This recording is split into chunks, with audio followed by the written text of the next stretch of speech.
Bueno, la, como decía la profesora, el título de la presentación es An Approach to Local Influence with Massive Data. Respecto a mi tesis de posgrado, de magíster, quiero dejar en claro que es un trabajo en progreso aún, así que puede que algunos resultados no estén del todo terminados, pero la gran mayoría sí. Los contenidos y la estructura no distan mucho de cualquier otra presentación. Vamos a empezar con una pequeña motivación, después vamos a hablar del modelo, la influencia como tal, vamos a tocar algunos detalles de la eficiencia computacional y vamos a terminar con alguna que otros datos para aplicar lo que hemos propuesto y algunas pequeñas conclusiones. En cuanto a la motivación de este trabajo, todo parte por la premisa de querer combinar la teoría y la aplicación en un solo trabajo. Por un lado, el diagnóstico de influencia fue parte de mi tesis de pregrado, y por otro lado, siento que vivimos en un momento histórico sin precedentes donde los conjuntos de datos de miles o millones de registros están a la orden del día. En primera parte, el diagnóstico de influencia se basa en detectar observación influyente en un modelo estadístico. Nos vamos a basar en el trabajo pionero de Cook del 86, que formaliza un concepto llamado influencia local, que se basa en estudiar la geometría asociada a este esquema de perturbación. En cuanto a la eficiencia computacional, la literatura de la influencia siempre ha sido utilizada con conjuntos de datos pequeños, pero conjuntos de datos más grandes nos obligan a prestar atención en algunos detalles que antes pasaban desapercibidos. Por lo tanto, la propuesta de este trabajo es aplicar algunos métodos estocásticos para calcular valores y vectores propios, que es una parte fundamental de la influencia local, y además algunas optimizaciones computacionales en operaciones matriciales. En cuanto a los datos, son alrededor de 100.000 registros de estudiantes que rindieron el CIMSE. 100.000 podría parecer poco, pero ya vamos a ver que puede que en el día a día tal vez no sea tan poco. Respecto a estos datos, además de las notas, de las calificaciones, se tiene información del tipo de institución, por lo tanto un modelo GEMANOVA se adapta muy bien a estos datos. En cuanto al modelo GEMANOVA, lo podríamos pensar como una extensión de un modelo de regresión lineal, donde en vez de tener un vector de respuestas Y, tenemos una matriz de respuestas Y mayúscula, y existen dos matrices de diseño, X, Z. En lugar de un vector de parámetros, hay una matriz de parámetros B, y el error, como ustedes se imaginarán, es una matriz de errores que, vamos a suponer, sigue una distribución normal matricial, que es una extensión natural de la normal multivariada, que en lugar de tener una matriz de covarianza, esta tiene dos, una por registro y una dentro de cada uno de los registros. Vamos a asumir independencia entre los registros, que en la práctica va a ser independencia entre los estudiantes. Algunos insumos que necesitamos son la función de densidad, en este esquema donde la matriz de covarianza sigma es no estructurada, porque son la parte fundamental de la estimación máximo verosímil, que va a ser utilizada para el diagnóstico de influencia. En cuanto a la influencia, podríamos pensar que variemos un poco o perturbemos un poco nuestro modelo y estudiamos esas modificaciones. El framework que propone Cook, llamado influencia local, tengo mi modelo, le aplico un esquema de perturbación, a partir de una función de influencia, estudio la curvatura normal, que es una componente geométrica del esquema de perturbación. Ya para ir de a poquito formalizando un poco, formalizando el problema, tenemos que pensar que existe un modelo no perturbado, donde se tiene la función de densidad y el vector de parámetros a estimar, y por otro lado va a existir un vector de perturbación, omega, que vive en algún espacio, que va a definir o caracterizar el modelo de perturbación, o el modelo perturbado, disculpen. Lo importante de la influencia local es que asumimos que existe un vector de no perturbación omega sub 0, tal que recuperamos el modelo no perturbado para cualquier vector de parámetros, θ. Y lo importante también es notar que cualquier perturbación omega se puede escribir como este vector de no perturbación, más, en una cierta dirección, con una cierta magnitud A. Cook también nos propone utilizar el desplazamiento de verisimilitud como función de influencia, y no es nada más que restar las influencias del estimador máximo verosímil del modelo no perturbado y del modelo perturbado. Con todo eso en mente, y esta función de influencia, La curvatura normal se define como C sub h, donde esta forma cuadrática, las h son direcciones, por eso quiero estudiar el comportamiento en cambios muy pequeños de h, con una matriz hessiana f punto punto, que está caracterizada por las derivadas respecto al vector de perturbación. Y una cosa importante es que esta estimación o esta matriz f punto punto a priori se calcula utilizando el estimado máximo verosímil del modelo perturbado, que podría ser complejo estimar porque no tenemos esa estimación aún. Lo importante que nos tiene que quedar de aquí en adelante es que lo que queremos estudiar en el comportamiento de la influencia local es la máxima curvatura Hmax, que está determinada por el vector propio asociado con el mayor valor propio de f punto punto. Lo interesante y la buena noticia es que podemos caracterizar f punto punto a partir de la matriz de información, que como sabemos, solamente necesitamos las derivadas de los parámetros y evaluarlo en el estimado máximo verosímil del modelo no perturbado. No todo es gratis y por lo tanto tenemos que recurrir a una matriz auxiliar delta, donde se tiene que derivar respecto al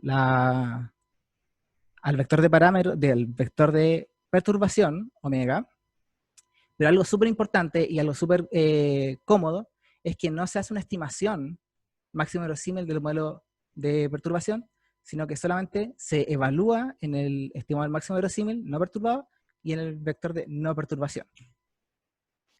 Con toda esa teoría, la propuesta que hacemos en este trabajo es agregar o perturbar la covarianza entre los estudiantes con esta matriz, la inversa de W, donde W es una matriz diagonal con este vector de perturbación.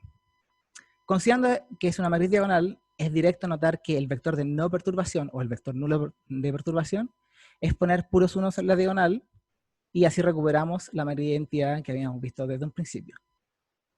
En nuestro contexto, ¿cuáles son los parámetros a estimar? Son todos los parámetros de la matriz de coeficientes B y todos los elementos no repetidos de la matriz de covarianza sigma. Como necesitamos que esto sea un vector, vamos a vectorizar B con la operación vec y vamos a vectorizar con un patrón de elementos no repetidos, sigma, con la operación vec sub h. En la práctica, ya a modo de spoiler, este parámetro va a ser de dimensión pequeña. Otro insumo que necesitamos ya para ir rearmando nuestra matriz f punto punto es la matriz de información observada del modelo Gemanova, que se utilizan teoremas de identificación del Magnus. Pero quiero que más que las cuentas se queden con que aquí hay operaciones Kronecker y hay operaciones matriciales con matrices de duplicación definidas por Nel. Y sabemos de antemano ya que los productos Kronecker dan como resultado matrices muy grandes y que las matrices de duplicación también son muy grandes. Por otro lado, la matriz de delta se compone de dos bloques.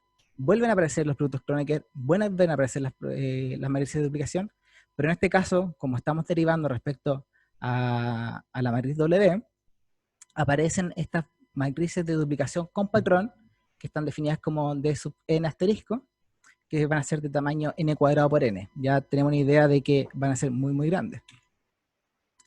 Ya con eso, algunas cosas que deberíamos tener en mente para la implementación de esto, es que en la práctica todo se podría traducir como encontrar la dirección de máxima curvatura, y para eso necesitas los valores y vectores propios de f punto punto, y donde está el problema es que f punto punto es de tamaño n por n. Más observaciones, esto crece más.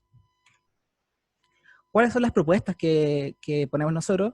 Primero es utilizar fuerza bruta, entre comillas, donde se mete la juguera con las librerías de cálculo científico convencionales en cualquier lenguaje de programación que sea de su preferencia. Lo segundo es un poco híbrido, porque vamos a utilizar la estructura de f punto punto para hacerle una descomposición un poco más inteligente, y finalmente una descomposición estocástica. A ver, en cuanto a encontrar valores vectores propios, yo quiero dejar bien claro que no es un problema nuevo, no es un problema propio de la estadística. La gente de ciencia de la computación se ha dedicado a resolverlo, pero todos sabemos, y quiero que sea el consenso, de que estas implementaciones podrían tener sus limitaciones, ya sea por memoria RAM, que la matriz sea muy grande, o que incluso necesitas alguna descomposición mucho más rápida, porque hay contextos en que necesitas que esto sea inmediato o que tenga muy poca latencia. El segundo enfoque respecto a aprovechar la estructura, tenemos que recordar que f punto punto se puede escribir de la siguiente manera, y hacer la descomposición espectral, hacer la descomposición espectral de f punto punto es caro porque tiene tamaño n por n, pero la descomposición espectral de la inversa de la matriz de información es barata porque la cantidad de filas y columnas se asocian a la cantidad de parámetros del modelo. Con eso, que debería ser muy rápido, definimos una matriz auxiliar, hacemos su descomposición SVD y podemos escribir f punto punto en función de estas nuevas matrices M, y lo que nos queda entre medio, la matriz 2D, es básicamente la matriz de valores propios. ¿Cuál es la ganancia de utilizar este enfoque? Es que descomponer M, que va a ser de n filas, y la cantidad de columnas va a ser la cantidad de parámetros a estimar, es más barato, entre comillas, que descomponer f punto punto, que es de n por n. En cuanto al método estocástico, nos vamos a basar en el trabajo de Halco y compañía, relativamente reciente, que detallan, a modo de resumen, un framework para esta aproximación en 2 etapas. La primera es calcular una base aproximada de columnas ortonormales, Q, tal que tengamos esta aproximación, ¿ya? Y la siguiente etapa es aprovechar esta base Q para hacer una descomposición estándar, QR, SVD, Cholesky, la que sea, pero que va a ser más barata al final del día. Formalizando un poco el problema, lo que tú tienes como insumo es una matriz A que quieres descomponer y además fijas una tolerancia. Lo que se busca es encontrar una matriz Q con K columnas, este K va a depender de la tolerancia, tal de minimizar esta norma. La propuesta de Halco y compañía es simplificar un poco esto y fijar el valor de K, que típicamente se llama como rango numérico, fijarla por adelantado. Por lo tanto, los insumos van a ser la matriz que se quiere descomponer, un rango numérico K, y además se agrega un parámetro de oversampling, digámosle R, y se busca construir una matriz Q con K más R columnas ortonormales. La idea, como dicen los autores, de agregar este parámetro R es agregar un poco de flexibilidad a los métodos numéricos. Para el contexto nuestro de un problema GEMA-NOVA donde estamos buscando valores y vectores propios, vamos a utilizar los siguientes algoritmos dentro de una lista que está en este paper. El primero es básicamente hacer un random con algunas iteraciones donde tus insumos son la matriz que se quiere descomponer, ojo que podría ser de cualquier tamaño, no necesariamente cuadrada. Se escoge un L, que es la cantidad de columnas de la base Q, y Q van a ser, Q minúscula, la cantidad de iteraciones. La parte estocástica principalmente está en el primer paso, donde se genera una matriz gaussiana, donde cada uno de esos elementos viene de una simulación de una normal estándar. Se forman un par de matrices auxiliares y se hacen sus descomposiciones QR, que tenemos que tener en consideración que son más baratas, y la iteración va sobre estas mismas y estas mismas descomposiciones, tal que al final del día me quedo con la última, porque la descomposición QR ya me da la matriz ortonormal.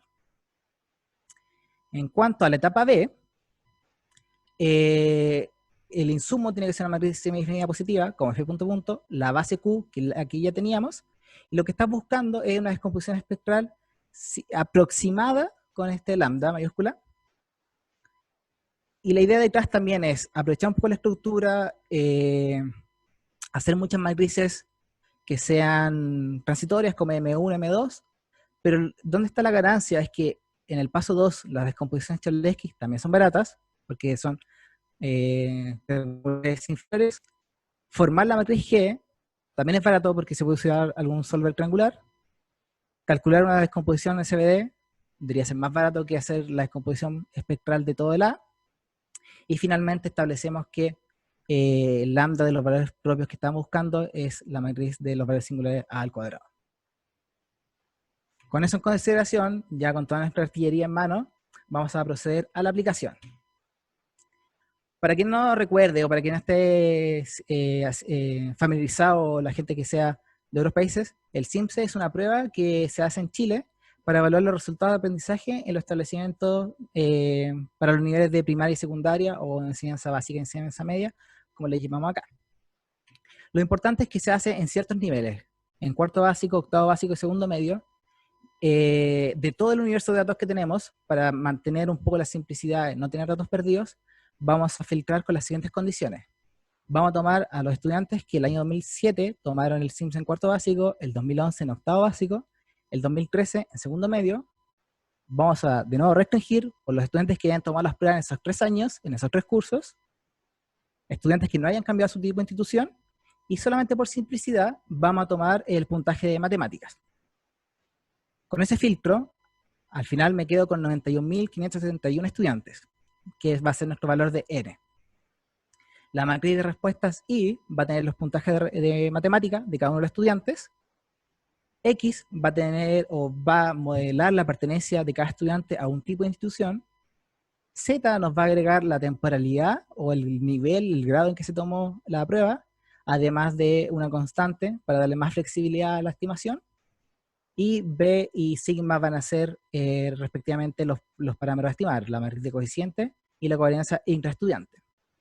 Que quiero también que recordemos que son muy pequeñas. Por ejemplo, B hay que estimar 6 parámetros, y en sigma hay que estimar 6 parámetros más, que son la diagonal inferior. El primer problema que aparece, que no teníamos en consideración, es que el cálculo de delta, recuerden, para construir f punto punto, requiere de productos Kronecker y matrices de duplicación.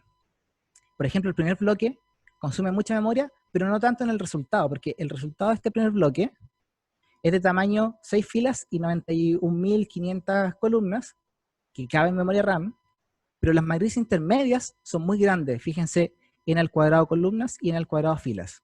En particular, la del producto Kronecker, en mi computador de escritorio, no pudo guardar en memoria esto. En cuanto a la matriz de duplicación con patrón, hemos estado estudiando alternativas que sí pueden bypassear este problema sin construir la matriz, solamente indexando ciertas columnas y ciertas filas, pero el problema del cuello de botella que tenemos el día de hoy es que sí o sí tenemos que construir la matriz de la izquierda. El siguiente paso sería no tener que construir ninguna de las dos y poder hacer alguna descomposición con menos memoria RAM y en menor tiempo. Como decía, son muy, muy grandes. Por lo tanto, para ir bajando un poco la expectativa, en lugar de utilizar 91.000 estudiantes, vamos a hacer un test con 15.000 estudiantes, que no deja de ser poco, 5.000 estudiantes por cada tipo de institución, y los mayores valores propios de cada una de las descomposiciones fueron muy cercanos. Deberíamos tener como base el de la fuerza bruta, con alguna librería, 219.20, aprovechando la estructura dio un menor resultado, muy cercano, pero no exacto, y el método estocástico dio un resultado muy, muy bueno. A priori yo pensaría que uno hubiera pensado que la estructura, el segundo método, hubiera sido mucho mejor, pero ahí mis sospechas están en que la precisión de máquina de punto flotante nos jugó en contra a la hora de sacar inversa o cosas por el estilo.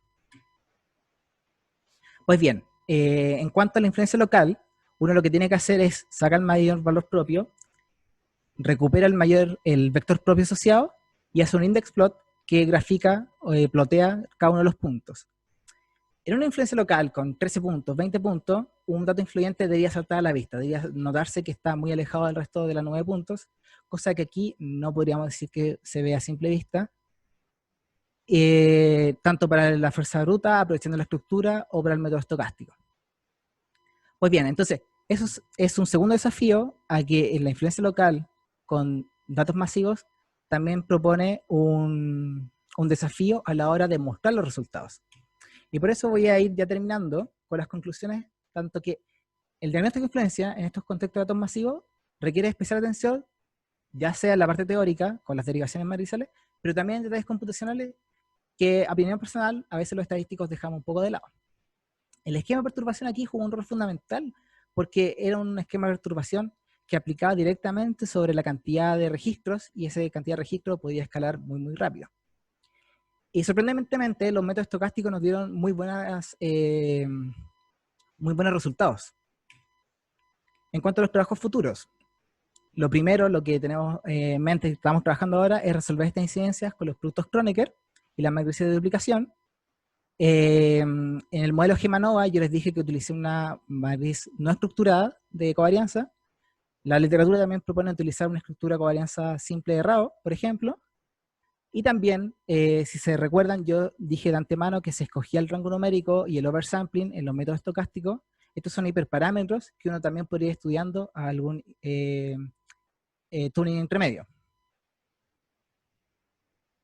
Finalmente, para ir ya terminando, las referencias principales de este trabajo han sido Cook en cuanto a la influencia local, Halco, que tiene toda la teoría respecto a la descomposición estocástica, y Nell para la parte de la diferenciación matricial, que en este trabajo pasó algo desapercibida, pero también fue muy importante a la hora de ponerle el lápiz al trabajo.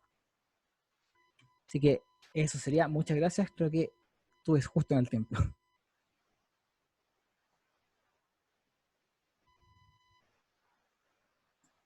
Sí, muchas gracias, Alonso. Muy buena tu presentación. Vamos a dar espacio para las preguntas. Tenemos, sí, como terminaste justo en el tiempo, tenemos 10 minutos para preguntas, así que estoy atenta al chat y si alguno levanta la mano para darle la palabra.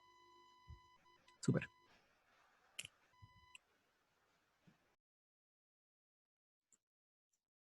Ahí dice Eduardo, levanta la mano. Así que, Eduardo, tienes la palabra. Sí, hola Alonso, gracias.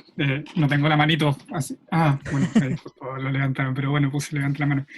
Gracias Alonso por la presentación, súper interesante. Te tengo una pregunta respecto de los datos y de cómo lo aplicaste, porque por lo que tengo entendido del CIMSE la respuesta es discreta.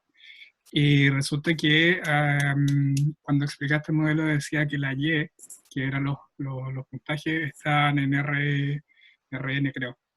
Entonces, mi pregunta es si cuando metiste los datos, los metiste así en bruto o estandarizados como para que tomaran valores reales. Lo que pasa es que cuando te entregan los datos del CIMSE, ya te lo entregan como estandarizados o de cierta forma procesados. Ya. Entonces yo en realidad lo metí directo a la matriz. Pero siguen siendo discretos. Exacto. Digo, no me acuerdo bien si tienen alguna precisión respecto a flotantes, pero al final del día cuando hago toda la parte de las operaciones matriciales, tengo que castearlo a flotante en algún momento. Ya. Gracias. Y ahora, profesor Néstor San Martín tiene la mano levantada, también le damos la palabra. Una pregunta más general. Primero, entiendo que estaba trabajando con los datos individuales, ¿cierto? Es el puntaje que obtiene cada estudiante, ¿ya? Sí. Y la pregunta, bueno, es por ignorancia, porque yo no conozco esto de influencia, no sé. ¿Cuál es la relevancia que tiene, en particular en la aplicación con los datos del CIMSE, estudiar, encontrar este grupo de puntos influyentes? Eso. Súper, muchas gracias. A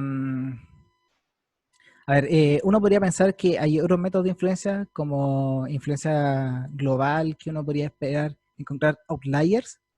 La idea de la influencia local es encontrar puntos influyentes que podrían pasar desapercibidos a otros métodos menos robustos. La idea aquí detrás es utilizar estas funciones específicas, utilizar esquemas de perturbación específicos, e ir probando, incluso aquí nosotros nos casamos con uno o dos, pero uno podría, a ver, como filosóficamente, encontrar datos influyentes o atípicos que con otros métodos no fueron capaces de ser detectados. Que uno podría esperar que fuera algo muy extraordinario, es que tal vez alguno de esos puntos en el gráfico que yo mostré se hubiera escapado de manera impresionante. No sé, tal vez un estudiante que tuvo perfecto en todos los años, ¿ya? Pero como eran tantos datos, como generalmente dentro de los datos de las instituciones, también no hay tanto salto entre medio, ya es complicado que un estudiante se escape mucho del puntaje de su institución. Al final del día como que no encontramos muchos resultados respecto al estudiante Juanito Pérez o como el estudiante 1, 2, 3, sino que dentro del roadmap que tenemos es tratar de hacer alguna forma de encontrar grupos influyentes que podrían ser de relevancia, tal vez no sé si para los estadísticos, pero también podrían ser para la gente de educación. Ok, gracias. ¿De qué? Ahora, Felipe Osorio tiene la mano levantada. Felipe, ¿te escuchamos? Gracias. Eh, yo puedo hacer un comentario sobre la pregunta me pareció muy interesante la pregunta de Ernesto. Es que en realidad, No, profe. sí, en realidad, no en este caso, no en el caso de los datos que conseguimos en la agencia de calidad, ¿cierto? De los datos de CIMSE, sino que nosotros nos contactaron del CERVEL, porque precisamente ellos habían identificado varios estudiantes que entregaban las pruebas y ellos tenían resultados muy extraños. Entonces, pero esos resultados muy extraños era porque muchas veces los estudiantes inventaban o hacían incluso una especie de pancarta en los resultados de la prueba de selección universitaria, en ese caso, los del CERVEL, y ellos en realidad estaban interesados en detectar esas observaciones atípicas. Porque en el procesamiento les tomaba mucho tiempo para identificar aquellas observaciones extrañas y así separarlos del análisis general. Y esa era un poco la motivación. Eso es un problema asociado, no es realmente el problema que está enfocándose Alonso, pero ahí hay una utilidad interesante de este tipo de técnicas. Así que eso es Entonces yo lamento que Alonso no está al tanto de eso porque él en realidad no tiene que ver con ese problema. Pero te puede servir, digamos, para entender mejor el problema general. Así que eso es una cosa súper interesante, digamos. O sea, a mí al menos me llama la atención porque uno suele utilizar estas técnicas y como que no se preocupa mucho de la utilidad que podían tener por ejemplo, ese contexto. Oye, Alonso, para pasar a una pregunta, Cuénteme. Los datos en realidad tienen un problema que, y eso yo lo vine a entender precisamente cuando se acercó a nosotros el CERVEL, que los datos crudos que los estudiantes responden son esencialmente sometidos a un proceso donde los normalizan, ¿sí? Los normalizan y ahí, de hecho, en esa ocasión a mí me costó que me entendieran que uno de repente quiere los datos crudos y no los datos después de que los someten a un procesamiento. Entonces, posiblemente aquí los datos, la normal anda bastante bien porque los datos los winsorizan y le hacen una serie de tratamientos de ese estilo. Entonces, esos parámetros, ¿cierto? Como el rango numérico y esos otros parámetros LQ, ¿tú viste que si tenían algún tipo de rol fundamental en tus análisis? Sí, mira, la verdad es que yo no lo dije en la presentación por un tema de tiempo, pero el F punto punto tenía un rango acotado que estaba sometido por la función de la matriz de información, disculpa. Entonces, yo ya no tenía el problema de tener que escoger el rango numérico porque me limitaba a escoger el rango de L, de la matriz de información. Eso simplificaba un poco el problema porque bajaba de 90.000 registros a un rango de 6. Y fui probando un poco como de ir agregándole, esto fue como muy informal, de ir probando un poco el oversampling, 5, 10, que es lo que recomiendan los autores, pero no vi muchas diferencias. Entonces al final del día yo me quedé con R igual 5, el oversampling, cosa de hacerlo un poquito más rápido, pero que tampoco se demoró horas, no, fue muy rápido. Pero por otro lado, está el problema de que yo solamente utilicé matrices de 15.000 por 15.000. ¿Ya? Porque fue lo que me dio la memoria RAM del computador. En uno de los trabajos futuros también estaría asociado a influye mucho este oversampling en como el escalamiento de los datos.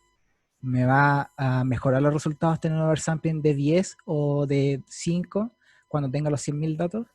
Esas son cosas que están en trabajo ahora. Perfecto, gracias. Muchas gracias, Alonso, por tu respuesta, Felipe, Ernesto. Tenemos ahora a F. Cuevas, que está levantando la mano hace rato. Adelante. Gracias, Carolina. Hola, Alonso, ¿cómo estás? Hola, bien, ¿y tú? Muy buena charla, bien, gracias. Muy buena charla y me pareció interesante y ahora entiendo por qué el servidor está con harta carga. Entiendo por qué se Sí, necesita más carga. lo Sí, intenté ahí también, no, pero no, tampoco me dio. no, yo también lo intento, no me preocupes, pero a fin de mes se cae. Oye, yo te hago una consulta y de hecho justamente en esa dirección, ¿cuánto tiempo se demoraba cada uno de los métodos? Porque veo que aparentemente no estás tan lejos de un método de otro en la solución, o por lo menos en el valor propio máximo que tú Sí, pues, postraste. sí. Entonces, da la pregunta de cuánto estás ganando en tiempo para tener una tan buena aproximación. Mira, honestamente no he hecho los benchmarks así formalmente, de tirar 5 veces, 10 ¿Ya? veces con distintas semillas, pero efectivamente el de fuerza bruta, como le puse yo, se ¿Sí? está demorando más. El de descomposición inteligente o aprovechando la estructura, no gano mucho, la verdad, en tiempo, porque también tengo que hacer una descomposición más o menos grande, pero en el método estocástico, ahí sí es que es donde gano, porque disminuyo mucho el tamaño de las matrices. A pesar de que sean Claro. 2 etapas, gano harto, y sorprendentemente dio muy buenos resultados. Ya yo a priori, cuando empezamos este proyecto con el profe Felipe, pensamos que el cuello de botella iba a estar en la descomposición espectral, ya que Ujú. iban a tener que hacer mucho tuning de hiperparámetros o probar muchos métodos estocásticos, porque también dejamos como en la palestra algunos métodos de sampleo que no los agregué acá. Eh, pero eh, de forma, no sé, chistosa, el cuello de botella está en las operaciones matriciales. Claro. Y no sé si será un poco de autopublicidad, pero queremos de alguna forma empujar esto, tal vez hacer una librería en R, incluso en Python, para ir modelando esto y acelerando para que no solamente quede en un trabajo, sino que quede para la comunidad. Sí, sí, no, sería bonito. Y en eso mismo, entonces, ¿cuáles serían los siguientes pasos para empezar ahora a incluir un N más grande? Porque tuviste que truncar por un tema de memoria, que me Sí, imagino que súper. ya tienes cuantificado cuánto es y etcétera, pero debe haber alguna dirección también como para poder empezar a incrementar el N. Porque igual, a ver, en la práctica, al menos cuando tú tienes una base de datos muy grande, siempre terminas subsampleando, pero siempre la regla te dice mientras más mejor. Sí, pues sí, de todas Entonces, maneras. Mira, ujú, esto es solamente una idea porque no he hecho las pruebas, sí, pero como la estructura de un producto Kronecker, ¿cierto? Que es por bloques básicamente, estaba pensando hacer como chunks de cada una de las matrices, hacer como mini Kroneckers, saber ya ya, la estructura a priori de la matriz de duplicación e ir guardándolas de a poco, como en disco, ujú, y después al final juntarlas todas. ya, Esa es más o menos como lo que pensaba que podría funcionar. Pero la verdad se me quedé corto de tiempo haciendo pruebas y lo tengo ahí como en el tintero solamente. Pero claro, ya, la idea es siempre, digo, una matriz de n por n cabe en memoria ningún problema, ya de 100.000. Pero cuando nos pasamos como a 100.000 al cuadrado, ahí incluso a mí me tiró un error que la matriz necesitaba como 350 gigas de memoria que no tenía ni en el servidor ni en mi computador. sí, sí, no, Así sí, que sí, yo creo que comprendo va tu a ir dolor. por ese lado. Sí. Ya, Así que yo creo ya, que va a ir por ese perfecto. lado de hacer como chunks. Ajá, ya. Eso, muchas gracias. Muchas gracias. Vale. Gracias. Vale. Creo que no hay ninguna otra pregunta. Y yo para finalizar, no sé si me perdí o no vi qué esquema de perturbación estaban ocupando. Ah, mira, déjame volverme.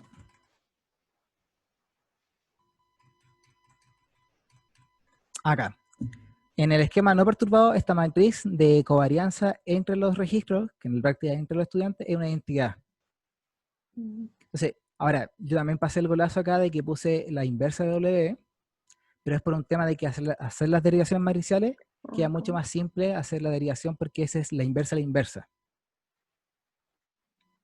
Y si uno piensa que la W es una matriz diagonal, si pongo solamente unos, ahí recupero la identidad que es del modelo no perturbado. Ya, pero no han considerado otro esquema de perturbación de los Por el usuarios, por momento no. ejemplo, las covariables, en este caso tiene una matriz de respuesta, ¿no? Sí, digo, Bueno, sí, está en el tintero, pero si es que para el el futuro. scope era más como para la parte computacional. Ya, perfecto. Súper. Muchas gracias, Alonso, muy buena.